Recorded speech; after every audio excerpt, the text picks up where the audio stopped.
我妈接连生下3个女孩，医生告知她身体状况不适宜再生育，若再怀孕，或许这便是最后的机会。为了能怀上男胎，我妈开始四处寻觅各种偏方。她外出了整整3天，归来之时，眼中闪烁着异样的光芒。夜晚，她罕见地给了我和二妹每人1颗奶糖。闺女们呀，你们也清楚，妈妈特别渴望有个儿子，有了儿子，在这世上才不会受欺负呢。我那二妹眨巴着因太过消瘦而显得格外突出的大眼睛，将那颗糖迅速塞进嘴里，讨好地望着我妈，含混不清地说道：“没错，我们也盼着能有个弟弟呢。”那颗糖就在我手心，我强忍着没吃，也郑重地点头附和道：“妈，你肯定能生个儿子的。”我妈欣慰地看着我，我迷迷糊糊地进入梦乡。次日便听闻我那妹妹贪玩不慎掉进河沟里淹死了。在我悲痛欲绝之际，我妈却颇为时髦地抱回一个骨灰盒，然而那骨灰盒却是空的。接着，我妈又递给我1罐奶粉，叮嘱我每天给她冲1杯，直到我弟弟降生。自从有了这罐奶粉的滋养，我妈的肚子愈发膨大。村里有许多人都说我妈怀的是双胞胎，也有人断言我妈肚子尖尖的，这一胎必定是个男娃。我妈笑得合不拢嘴，说就怀了1胎，只是孩子长得大，养得好罢了。这孩子真的很大，我妈那肚子整个都鼓了起来，就像一个圆滚滚的西瓜，上面紫红色的纹路几乎快要爬到胸口。她总说这些纹路发痒，用手抓得一道一道的，看上去愈发恐怖。最近月份越来越大，她还老是说肚子发硬。每到这个时候，那1杯由奶粉冲泡的偏方总能让我妈面色红润，安抚她的情绪。她也不再动不动就逮着我破口大骂。不过奶粉罐里的粉末一天天地减少，我跟我妈说这粉末怕是喝不到弟弟出生了，要不再去买些吧。话刚出口，我妈就目光炯炯地盯着我。在我的胆战心惊中，她随后摇了摇头：“多子，我去你奶奶家待2天。”我不敢有丝毫违抗，即便她不说，我大概也能猜到我妈这是去取奶粉了。果不其然，她再次回来时说小妹遭遇了车祸，又抱回一个空的骨灰盒。与此同时，她又给了我1罐红糖罐，里面装着上次那种细腻却毫无奶香味的粉末。我按照她的吩咐将2种粉末倒在一起，听到我妈喃喃自语：“幸好把小的那个留着备用，不然可怎么喂饱我的宝贝儿子呢？”我浑身的汗毛都竖了起来，却只能装作什么都没听见。我妈生产的时候格外艰难，由于肚子里的胎儿太大，她还坚持顺产对孩子好，结果下面被剪开了口子，我看到鲜血滴滴答答的流下来。生下来的果然是个儿子，他足足有12斤重，整个人胖嘟嘟的，不像刚出世的孩子，倒像是已经养了好几个月似的。我弟刚一出生，屋外养的老黑狗就开始对着屋子狂吠。接生婆说这是黑狗在报喜，说了不少吉利话。我妈给我弟喂奶，嘴角都咧到了耳根。黑狗叫了整整1夜，家里所有人都没睡好。夜里我偷偷趴在窗子边往里面看，那狗被拴得远了些，却一直冲着我妈的房子，时不时还发出呜呜2声，仿佛在诉说着委屈。我弟不哭不闹，吃了就睡。我爸妈直夸他是他们的福星，是他们的乖儿子。哪像我们这几个丫头，一出生就是来讨债的，死命的哭。我妈的肚子就像一个瘪了气的皮球，我弟出来后让她的肚子瘪下去一大块，但似乎里面还有一个小孩。第2天天亮，黑狗终于不再叫了。我妈让我烧热水给我弟洗澡，她不让我碰她的宝贝儿子，生怕出什么差错。刚给我弟洗干净，我爸就回来了。他是听到消息赶最早的一班车回来的。他说我妈有本事，又抱着我弟亲了好几口。我弟从昨天开始就没什么动静，看到我爸后却开始嚎啕大哭，怎么哄都哄不住。我妈一抱就好了，我妈抱着他亲了又亲，还是小子知道心疼娘，知道娘刚刚受了苦，和娘最亲。我爸刚得了儿子也开心，笑骂道：“有奶就是娘的臭小子。”当天我爸给我妈炖了鸡汤，我也有兴奋倒了1碗，里面还有一小块鸡肉。我满心惶恐，嘴里流着口水，心中却涌起一股莫名的难过。这与之前二妹和小妹出生的时候完全是天壤之别。那时家里愁云惨雾，他们哪里尝过我妈亲自喂的奶，都是我挤了奶，用勺子一勺一勺喂他们的。我吸了吸鼻子，最后还是没喝这碗鸡汤。我将它放在屋里的骨灰盒前拜了拜：“妹妹们，喝点汤吧，就是肉少了点，你们俩分着吃，别抢啊。别担心，这次爸妈肯定不会发现的。”我妈我爸嫌那骨灰盒晦气，都放在我屋里，他们已经很久没进来过了。到了晚上，黑狗又开始叫了起来。今天它的叫声不再是那种威胁恐吓的，而是带着几分凄厉，仿佛遭受了什么打击。我爸刚从外面回来，气得跑到院子里，狠踹了它好几脚。我看到我爸把狗踹死了，壮着胆子对我爸说道：“昨天接生婆说这是黑狗在报喜，是好事呢。”我爸这才停下，他喘着粗气，那黑狗已经奄奄一息地趴在地上，也不再叫了。我和妹妹们商量着把供奉的有些凉了的鸡汤倒给他：“你别叫了，要不然还得挨打。”黑狗刚才被我爸踹得出血了，他看了我一眼，喝了那碗汤，我真不再叫了。夜里我弟发起了高烧，我爸妈都睡得很沉，我弟又不出声。我早上给我妈送早饭时，才发现他的脸烧得通红，喘气声呼呼作响。但奇怪的是，他就是不哭。我爸赶紧跑去村里找医生，我妈一遍又一遍地用酒精擦拭他的手心脚心。到了晚上，各种方法都是过了，高烧就是不退。我妈一咬牙对我说：“多子，你把那奶粉冲给弟弟喝。”奶粉还剩下一点没喝完。我冲了一碗，我妈用勺子喂他。我弟今天吃奶都没什么力气，一个劲的吐舌头。这东西他倒是不抗拒，一碗都喝完了。我妈欣喜若狂，她转过头来看我，眼中闪烁着绿光。遗憾的是，奶粉仅能让弟弟暂时进食，他的高烧依旧不退。我父亲在家中焦急地来回踱步，再这样烧下去，他肯定会变成傻子的。我母亲一听自己的宝贝儿子可能会变傻，眼泪瞬间夺眶而出。难道就没有别的办法了吗？村里能请的医生都请了，能看的也都看过了，却找不出原因。他紧盯着我弟弟那涨红的脸庞，应该是沾染了什么不干净的东西。母亲把我叫到身边，往我兜里塞了一张纸条：“你按照这个地址去隔壁村找仙姑，让她过来。”仙姑见到我弟弟后，吩咐我父亲拿一碗清水，3根筷子，再取一把锋利的刀过来。他将3根筷子并排摆放，筷子尖竖立水中，然后开始呼喊名字。他喊了好几个名字，当喊到我妹妹的名字时，松开了手，3根筷子竟然笔直地立在了水中。仙姑说：“这是你女儿回来看她弟弟了。”他又拿出符咒点燃，在我弟弟头上转了3圈，在筷子上面也转了3圈，接着用刀背将筷子砍倒，筷子噼里啪啦地掉落在地上。你们现在一个人把碗里的水倒掉，将筷子尖对着门外并排放，碗扣在筷子上头，这把刀要放在你儿子的枕头下。另一个人把这个符咒拿出去，嘴里要念叨着我送你走，我送你走，一定要送到院门外才算真正出了家门。我接过符纸，这张纸已经烧了大半，我嘴里念叨着我送你走，我送你走，一边快步向门外走去。夜里风很大，符纸燃烧得更快。快到院门口时，符纸烫到了我的指尖，我下意识地松开了手，风一吹，最后一点灰烬就落在了院子里。我站在院子外，纸灰在院子里飘舞着，这到底算不算送出去了呢？我父亲见我还站在院子外，让我赶紧回去。我弟弟的呼吸明显平缓了下来。仙姑真的太神奇了，我父母千恩万谢。仙姑看着我弟弟，又看了看院子里的黑狗：“你家的狗这几天有没有叫？”我母亲看到儿子退烧，高兴得不得了：“有啊，我儿子出生的时候，这狗就开始叫，有人说黑狗报喜呢。昨天晚上也一直在叫，连着叫了2个晚上，都不让人睡觉。”仙姑皱起了眉头：“今天晚上就没叫了吗？”“没有。”我父亲接话道：“昨天晚上吵得人心烦，我出去踢了他2下，后半夜就没叫了。”仙姑叹了口气：“黑狗都是辟邪的，你家这狗养了这么多年，无缘无故的叫，肯定是有原因的。”仙姑又询问了我们家的情况，听到我家在短短1年里竟然横死了2个女儿，脸色顿时变得苍白。她的眼神在我母亲和我弟弟的脸上瞟了瞟，当我再看过去时，她的表情又恢复了正常。如果是这样，说明你家子4今年犯冲，需要多加注意。孩子的烧已经退了，我就先回去了。我送仙姑到门口，仙姑没有看我，说话的声音很轻，轻的好像是在自言自语。今天晚上躲在自己房间里，锁好门窗，一定要睡着。如果睡不着，房间里又进了东西，一定要闭着眼睛，什么都不要看，听到什么都不要理。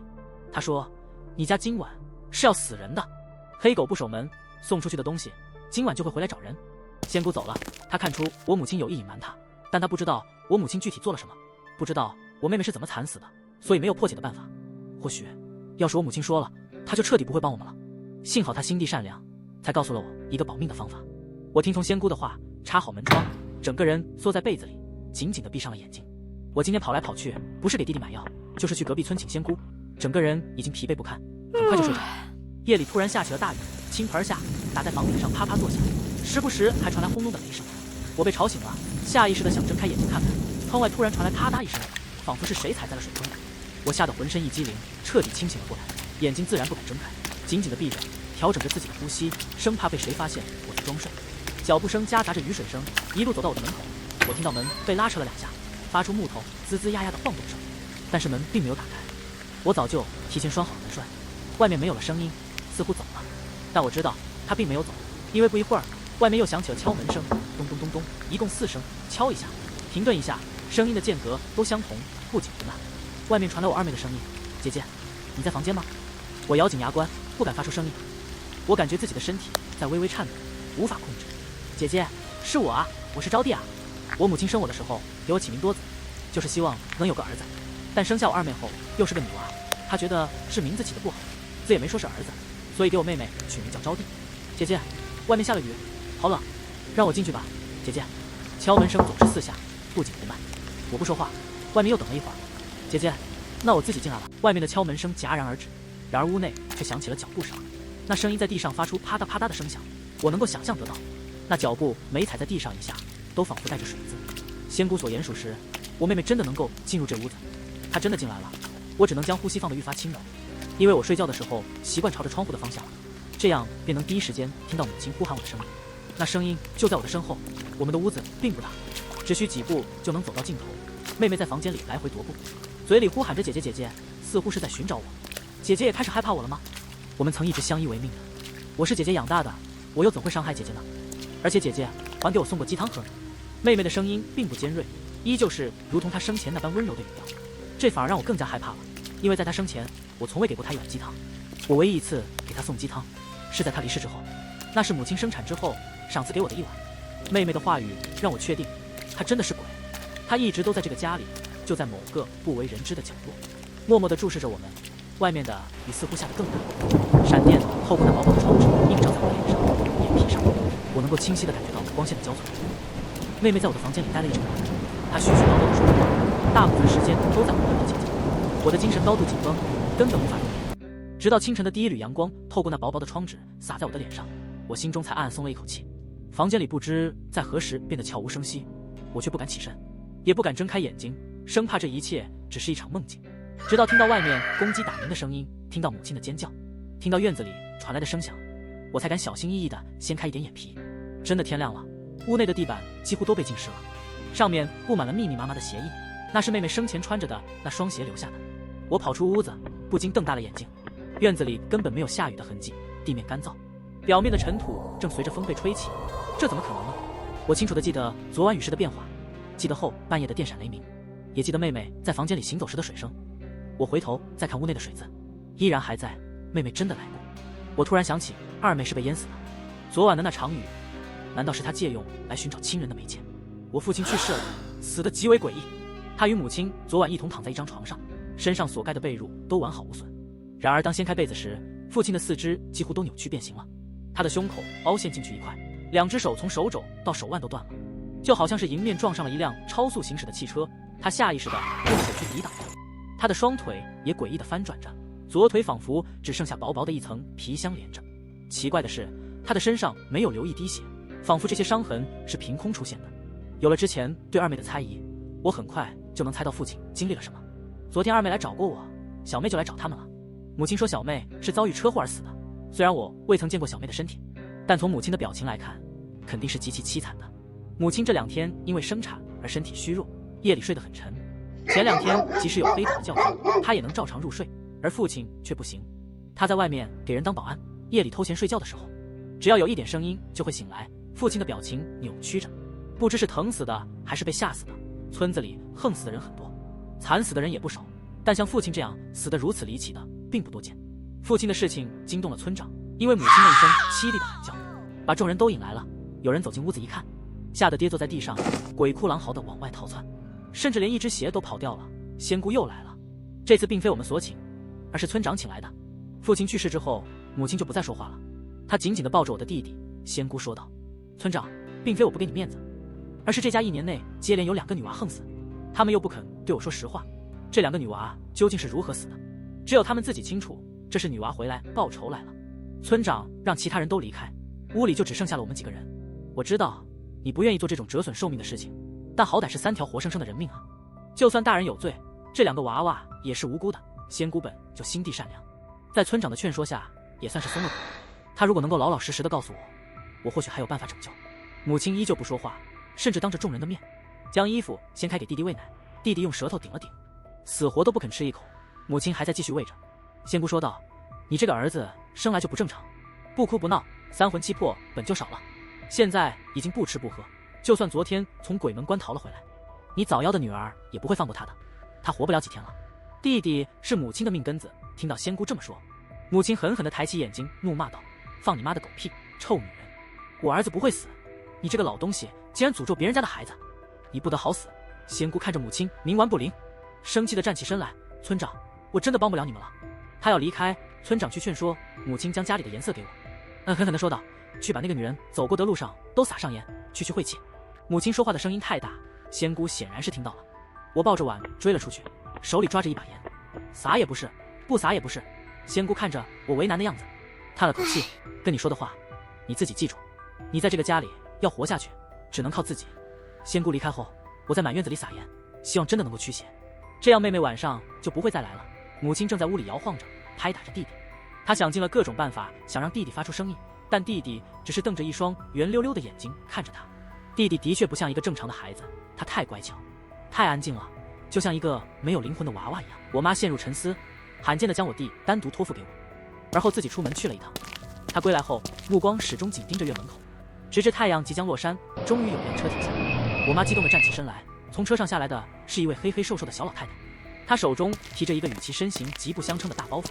我妈双手抱着我弟，还不忘踹了我一脚，骂道：“真没眼力劲儿，还不赶紧帮婆婆提东西。”我妈将婆婆迎进屋，又吩咐我去端茶倒水。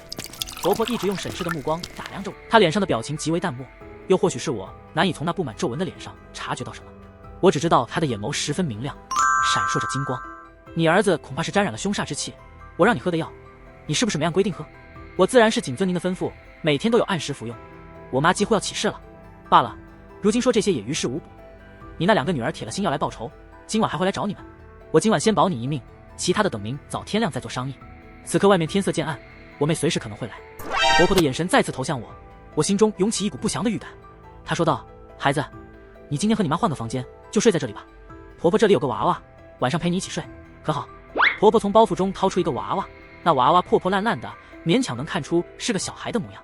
我接过来拿在手中，能感受到里面硬邦邦的东西，仿佛像是人的骨头一般。我浑身剧烈颤抖，但还是点了点头，因为我明白自己根本没有拒绝的余地。我爸已经被清理走了，床铺看上去干干净净，然而他临死前的模样却深深烙印在我的脑海中。婆婆带我妈去了我的房间，那包袱里似乎还有其他东西，看样子是为我妈准备的，都是些保命的物件。太阳只剩下最后一丝余晖，我像昨晚一样将门窗锁好，颤抖着爬上了我妈的床，睡在了里侧靠窗的位置。我将娃娃放在我爸睡过的地方，靠着床边。实际上我一点都不想睡在这张床上，但一想到房间地上那湿漉漉的脚印，有时候真的难以分辨究竟是活人可怕，还是死人更可怕。夜深了，一双冰凉的手一下一下的在我的头发上摩挲，随后猛地一拉，我被疼醒。这种惊悚的感觉与昨晚截然不同，让人不由自主的想要探查周围的环境。我屏住呼吸，脑海中只有一个念头：在床上。今天竟然在床上。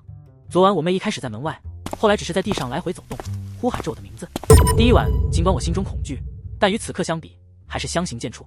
我能感觉到有东西在我的背后注视着我，那种触感让我的鸡皮疙瘩一直不停跳动。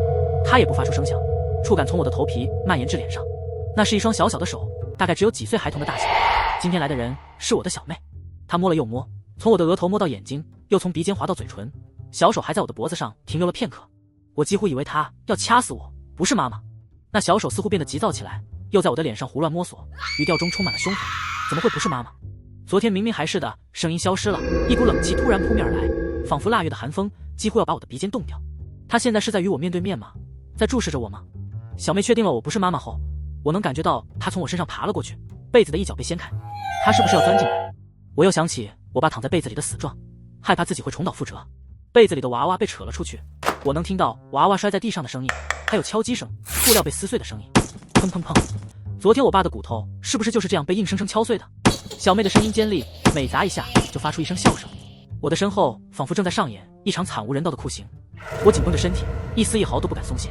终于声音停止了，我的耳边传来一阵阴气，是小妹的声音。真可惜，既不是妈妈，也不是弟弟。我晕了过去。天刚蒙蒙亮，外面公鸡啼鸣，婆婆就来敲我的门。她原本想直接推门而入，却发现我将门窗都锁好了，这是她昨天特意没有交代我的。我身上冒着冷汗下了地，颤颤巍巍地打开了门。地上满是破碎的布料和黑色的棉花，夹杂着几块发黄发黑的骨头。其他小骨头我无法分辨，但其中有一块我认了出来，显然是小孩的头骨。此刻头骨已经基本被砸得粉碎，下巴的位置不知去向，能看出这是头骨，还是因为有一块较大的碎片连着人的牙齿和上颚。婆婆昨天想让我成为我妈的替死鬼，这个娃娃成为我弟的替死鬼。因为小妹在屋里已经找到了目标，婆婆知道第二天还会再来，所以特意将我安排在这个房间。昨天夜里的动静你都听到了吧？我点了点头。这2天没睡好，眼睛下面挂着2个大大的黑眼圈。有一双手摸了我的脸，说我不是妈妈，之后就把娃娃摔碎了。婆婆若有所思地说道：“那声音一直持续到什么时候？”我摇了摇头，我昨晚太害怕了，不知道具体到什么时候。不过在离开之前，天应该已经微微亮了。我是对着窗户睡的，怎么会这样呢？婆婆将我妈叫来，询问过后，她恨铁不成钢地说道：“我说让你取足够的药，是要从一个人身上取，你这2个女儿混在一起怎么用？”他们根本不顾我，还在旁边听着，也不在乎我能听懂多少。婆婆甚至用眼角瞥了我一眼，就差直接点名说死的应该是我。你当初只告诉我要取足够的药，多子多福能干活，还能照顾我，我留下那2个丫头片子干什么？原来如此。二妹淹死的那天，我就曾想过，为什么死的不是我？我以为是那晚我说的那些讨好的话让我妈更开心，所以我二妹才会丧命。原来是因为我年长几岁，会干活，能够照顾家里。我心中涌起一股悲凉，缩着身子不敢动弹，只能装作木讷，装作听不懂他们的话。好在他们也不在意我，只是在争吵。我之前只让你娶一个，是因为一个无论如何也成不了大气候。婆婆冷哼一声，现在好了，成了姐妹双煞，邪门的很。尤其是你那老三死得惨，怨念深重且阴毒，在娘胎里就开始偷你儿子的精血，紧紧缠着不放。如果改不了命，你儿子就算现在看起来正常，也活不过7天。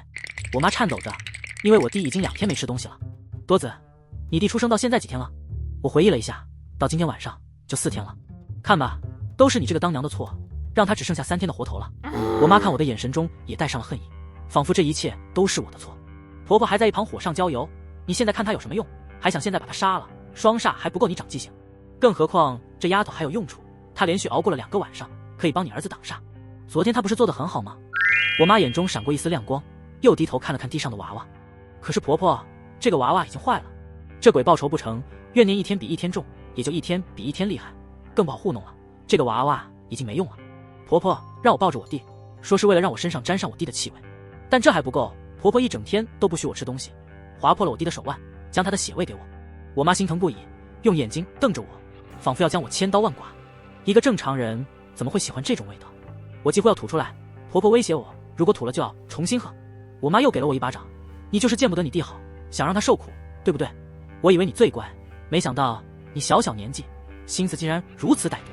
我弟被划破手腕也不哭，他现在越来越呆滞了，眼中的光芒也消失了。明明我爸第一次抱他的时候，他还会哭2声呢。婆婆忌惮我锁门，竟将所有的门窗都给毁坏了。天上未黑，那阴森的风便已一阵阵灌入房间之中。我心中暗忖，恐怕今夜真的难以存活。我曾亲眼目睹他们将门窗紧锁，就连窗户都用红纸给遮挡了起来。我还听见婆婆说，这纸乃是用糯米与公鸡血制成，乃是鬼最为惧怕之物。睡前，我母亲特意在我枕头下翻出一把开了刃的刀，那是我弟弟发烧那天仙姑用来砍筷子的刀。她朝我啐了一口，骂道，看你今晚到底死不死，竟敢伙同他人来害我的儿子，贱丫头！我自幼便被她毒打，即便知晓她要拿我去换我弟弟的命，我也不敢有丝毫反抗。更何况她与婆婆为了周全此事，还给我下了能让我迷糊无力的药。他们离去后，我瑟缩在床，夜里的寒冷真真切切。我不知自己是陷入了沉睡，还是被冻昏了过去，甚至都不清楚妹妹是否来过。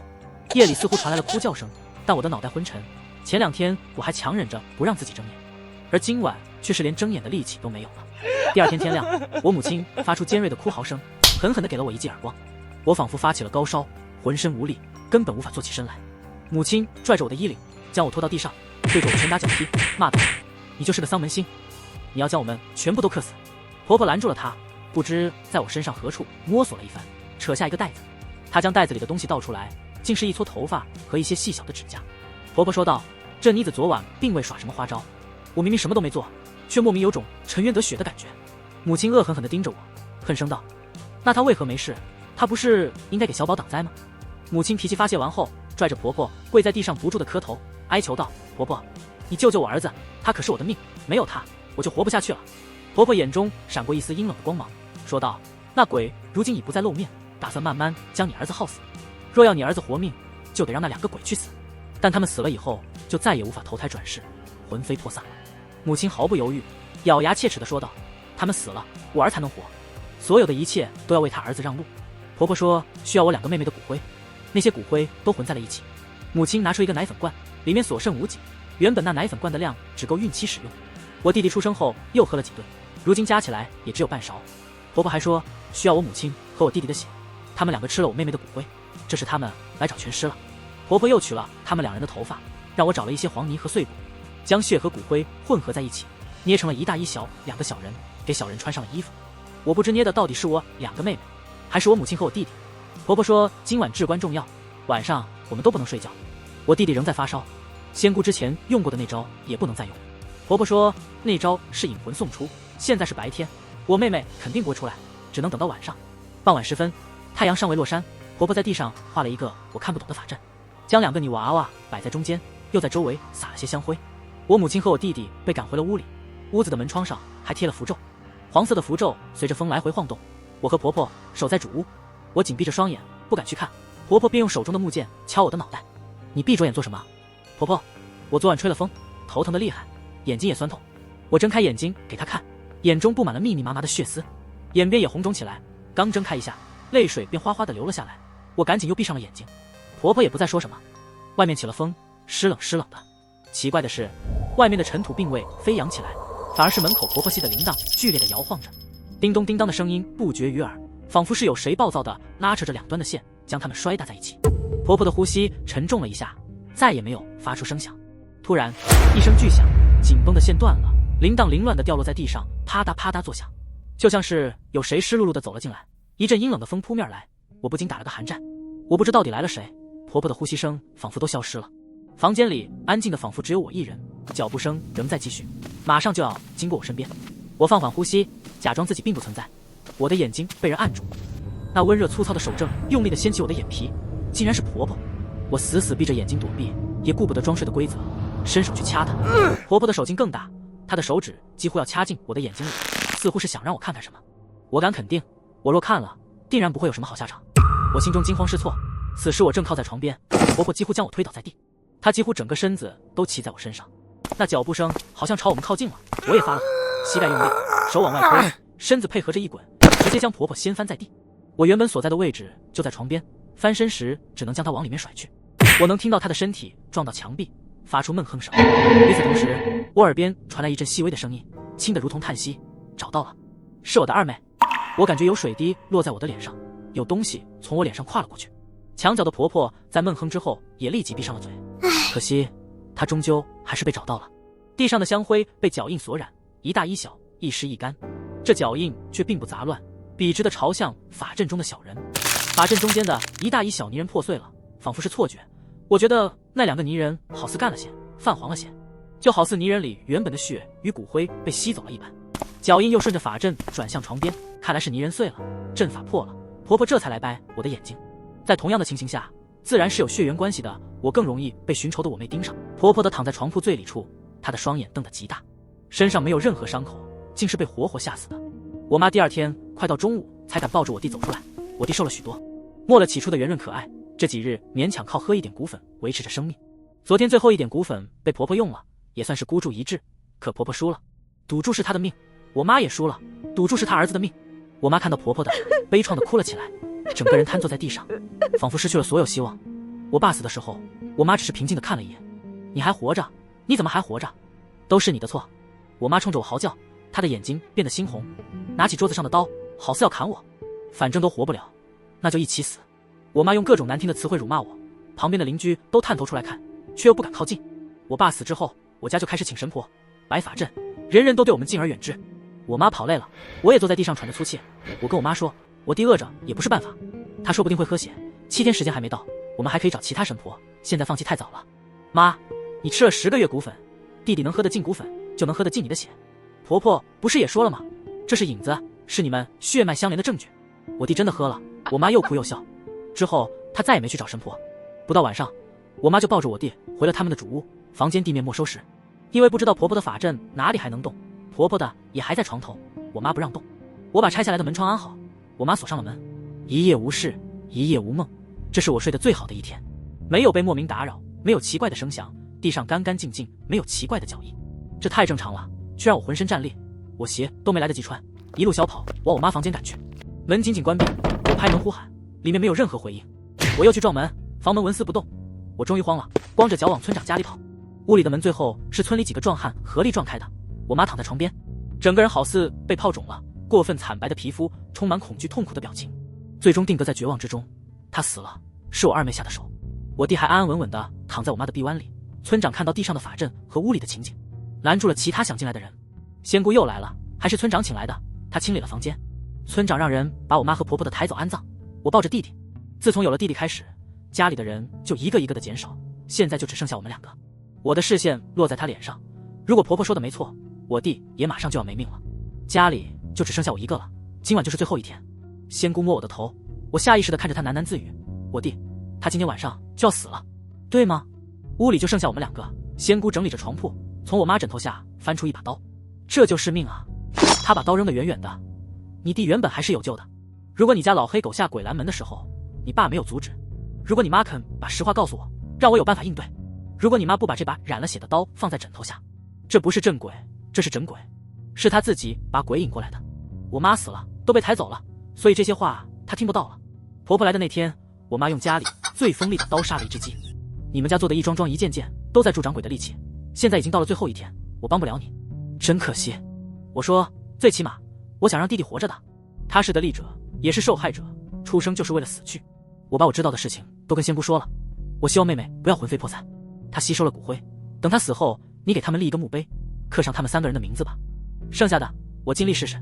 今天晚上是第7天的最后一天，仙姑坐在我旁边，她说今夜不用闭眼，一切都要结束了。我弟的死亡比我想象的安静许多，几乎可以称得上和谐。夜深了，他们从门外进来，二妹过来抱起我弟，小妹在旁边打量一番。他们3个开始往外走，我弟在我怀里，身体渐渐凉透了。我不太喜欢我弟，只是他死了，我觉得悲凉，为我自己。仙姑替我弟妹选了一块墓地，和他们道别。他们3个人最后剩下来的只有巴掌大的一桶灰。我在里面放了3个骨灰盒，有2个是我妈生前买的。我妹逝去之后，梦境时常萦绕在我心间。忆起二妹离世的那日，我其实悄悄跟在其后。我目睹母亲将她的头按入水中，我妹的手臂拼命扑腾，变换着各种姿势，竟把母亲抓出了血痕。母亲面容狰狞，在昏暗的月光映照下，宛如厉鬼一般。水的噼里啪啦声传得很远很远，村里的狗被激得不停地叫唤。有人不耐烦地喊道：“夜里谁在洗衣服？不想活了？”母亲怕被人发现，愈发凶狠，半个身子都压了上去。原本只是头被按在水里，此刻只能看到母亲自己在水面上。她压得很深，几乎只露出一个头在外面，就像一具浮尸。我妹不再动弹，母亲这才松开手，转身回了家。她的鞋子里灌满了水，走路时发出啪嗒啪嗒的声响。我跳入水中去救我妹，竭尽全力将她往岸上带。人们都说人死了会漂浮起来，可我是在水底捞到我妹的，她肯定还活着。我给她做人工呼吸，在她胸口一下一下的按压，还掐她的人中，村里的狗不再叫了，灯也熄灭了。我妹依旧没有苏醒。骨灰盒被拿回来的那天，我想把藏着的奶糖和妹妹放在一起，打开后却发现里面空空如也。如今那个骨灰盒里却有一颗奶糖。仙姑收养了我，她耐心地教我识字，送我去学校读书。办理收养手续的时候，她说把名字改了吧，多子多福，就叫多福吧。希望你以后能福气满满，一生顺遂如意。仅仅只是改了一个字，意义却有着天壤之别。从那以后，我连名字都真正属于我自己了。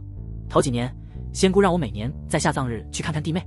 后来有一天，她对我说，从今往后就不用去了，现在那里已经没有人在等你了。那是我考上了心仪的大学，即将离开这个小村子的前一天。我在墓碑前哭了整整1夜，之后便再也没有回去过。仙姑后来又收养了几个小孩，她不准我回村，我只能偶尔给村里打些赞助款。听说仙姑建起了孤儿院，仙姑不再理睬我，我们之间的联系越来越少，除了转账几乎断了联系。后来仙姑离世了，她资助的孩子联系到我，说感谢我这么多年的捐款。老院长去世了，我们聊了很多。我说他走之前还有什么愿望吗？愿望倒是没有，不过院长留下了一个传统，仙姑走之前交代他们每年都要去北山扫墓，一排的墓只祭拜那一个，一定要每年都去祭拜，这是孤儿院的传统，每个人都要牢记，并且要传授给其他新来的孩子。他还说了什么？他说这是为了保佑他在外的孩子一生顺遂，没有后顾之忧。